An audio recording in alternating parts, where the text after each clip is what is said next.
I'm Johnny from Off the Wire, and I'm here with Jackass legend and stand-up comedian Steve-O. Steve-O, what's going on? Just ready to talk comedy and let people know that I'm gonna be hilarious here in Florida at the Improv, man. All right, awesome. So what made you decide to do stand-up?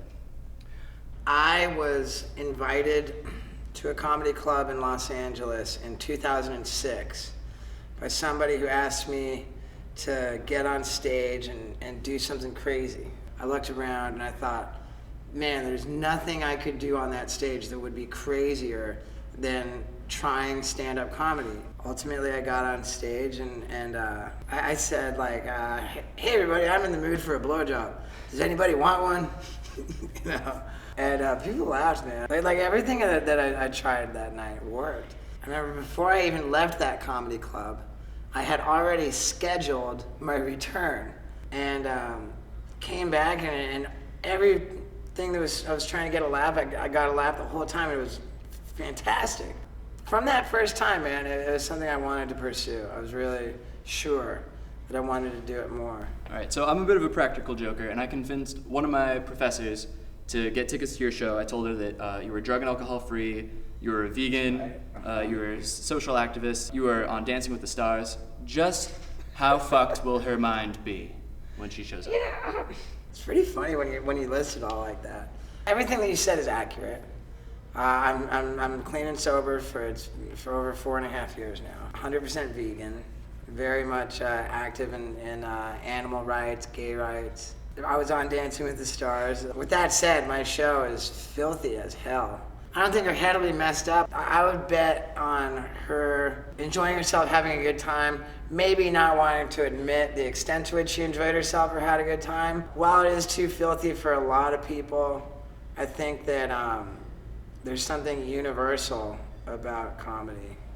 A lot of people, I think, don't want to be laughing or finding it funny because it's so filthy, but they can't help it because it's funny. It's basically my experience as a semi-famous drug-addicted male slut. Because I'm not mean-spirited at all, I don't target anybody to be mean to, unless there are a few people that I target, but they chose to be in the spotlight. So you mentioned they wanted you to be wild and you decided to be funny. What came first in your life? Was it always wild, or were you funny at first, or have they always gone hand in hand? Whether it's wild, whether it's funny, underneath it all, it has just been an unreasonable need for attention, and whether I needed people to laugh or wince or clap or whatever it was just a case of me being an attention whore, and that's really the driving force behind all of my work. So on Jackass, you had a reputation for eating just about anything, no matter how gross it was. How has that prepared you for life as a vegan? This was a result of doing so much drugs that the voices I was hearing were telling me to become vegetarian and stop wearing leather. When I'm eating something gross or getting covered in poo one way or another, at least I'm not gonna break my neck, In doing comedy, I'm sure you've broken a lot less bones doing this. I've been hospitalized as much on this comedy tour. I guess it'd be a dead even tie for Jackass 3. But yeah, it's not been without its injuries. So these days, you've been in Jackass, you have your biography out, you dance with the stars, now you're rocking the stand-up. What's next for Steve-O? I have a show starting next month. It premieres on November 23rd. It's called Killer Karaoke. It's really silly. It's kind of a jab at singing competition shows. And this one, it's a singing competition show where people sing karaoke while horrible things happen to them.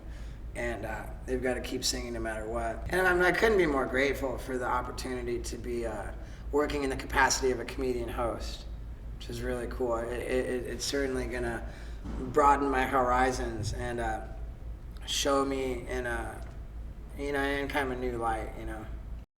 Do you follow politics? There's certain things I pay attention to and certain things I don't. Who would win in a game of beehive tetherball? Barack Obama or Mitt Romney? Well, that would be Barack Obama, just because those bees would find him so charming.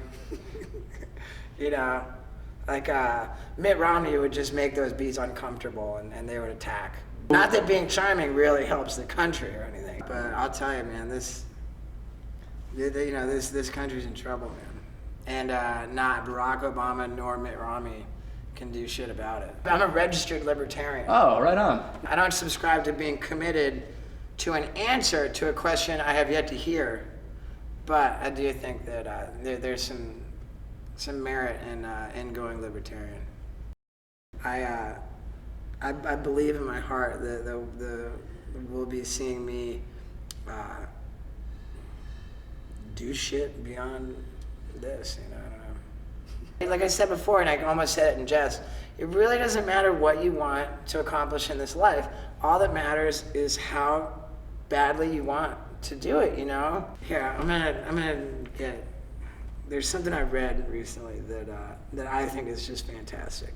Beautifully described by the famous author Johann Wolfgang von Goethe in his piece titled On Commitment. Until one is committed, there is hesitancy, a chance to draw back, always ineffectiveness. That the moment one definitely commits oneself, then providence moves too.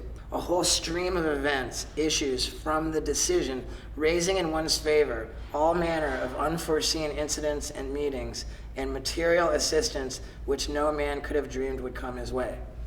And I really honestly believe that my absolute commitment to becoming Steve-O, and whatever that meant, having like no backup plan and being just entirely determined, I really believe that with that absolute commitment that some forces of the universe conspired to help make that happen. I don't know if you have any Goethe quotes for this one, but what role does fear play in your life? Fear's a son of a bitch is what it is, man, you know. Fear doesn't fucking help shit. Like a quote a buddy of mine says a lot. He says, worry is not action, you know.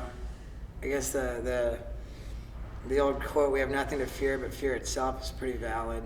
Fear is a bunch of bullshit, man. Pain, now that's a different story. Pain is certainly the touchstone for growth, right? Is that how they say it? I think that even in my darker days, and even in my formative years, I was more thoughtful than I cared for people to even know. I mean, it's hard to if you're gonna make a living sort of being childish and hurting yourself for laughs, it doesn't really serve you to come across as an intellectual character, you know? But the newer stuff that I've been working on, the new material that I've been drumming up, I find it's a little bit more cerebral, you know? Throwing out this ridiculous theory that God hates us. How else can you explain that we have one instinct, which is to survive, and one guarantee, which is we won't? God picked humans to be the only form of life that can sort of have an opinion as it watches itself wilt, you know?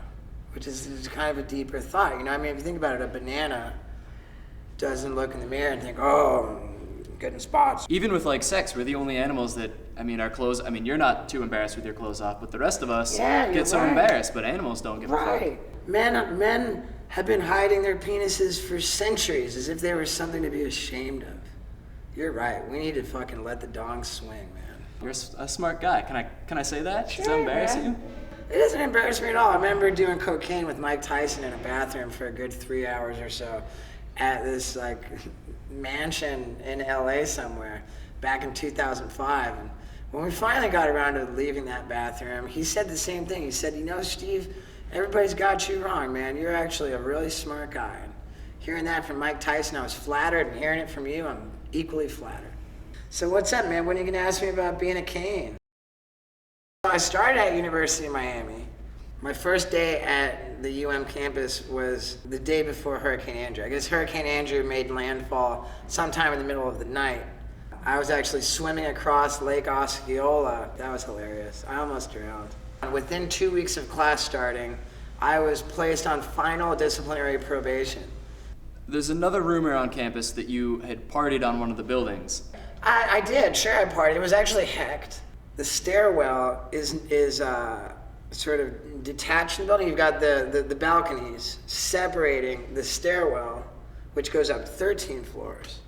And I smashed out the window, climbed out that broken window, and sort of jumped over the balcony gap onto the roof. Once on the roof, I was able to come around, and from the roof side, the door just opens, and I would let people onto the roof.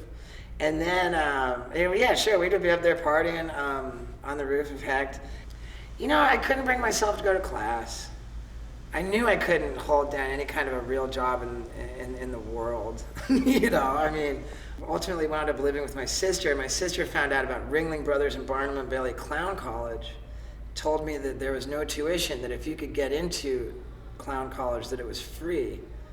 You know, of course, it was statistically harder to get into clown college than Harvard, based on how many applicants there were versus how many people got in, and the fact that you had to audition to so much as get an application. So who throws better parties, canes or clowns?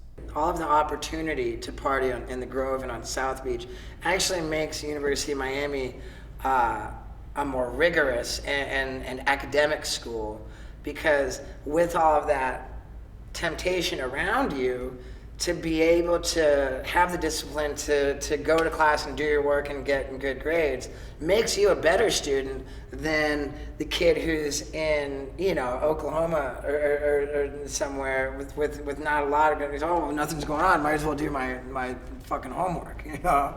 Like, so yeah, I think that University of Miami is a very good university, and everything about its location and everything going on makes it more challenging and makes that diploma more viable. Hey everybody, I'm Steve-O, and you wish you were a Miami Hurricane. If you are, that's good, because you're watching Off the Wire.